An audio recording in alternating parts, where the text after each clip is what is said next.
নমস্কার বন্ধুরা, আসুন আজ আপনাদের দেখাই আমি আমার বাগানে কি করলাম। এই যে আমি আমার বাগানে মেথি শাক লাগালাম। এই যে দেখুন, এগুলো মেথি বীজ।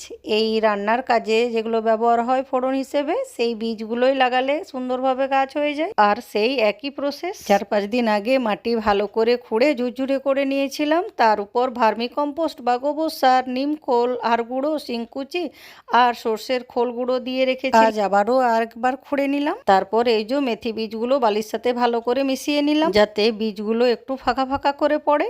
এবার বাকিগুলো রেখে দিলাম, পরের ভাগটায় লাগাবো। এটা 2 ভাগে লাগালাম আমি।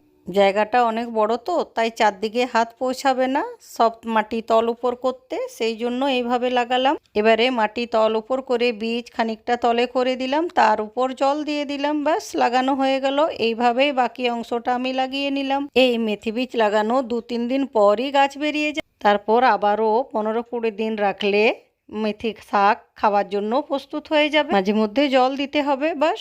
এই মেথি শাক খুবই উপকারী একটি শাক, সেজন্য আমি আমার বাগানে প্রতি বছর লাগিয়ে রাখি। আর এই মেথি শাকের দারুণ দারুণ টেস্টি রেসিপিও হয়। আগের বছর টবের মাটিতেও আর এখানে জমির মাটিতেও লাগিয়ে রেখেছিলাম, আপনাদের দেখিয়েছিলাম ভিডিও করে।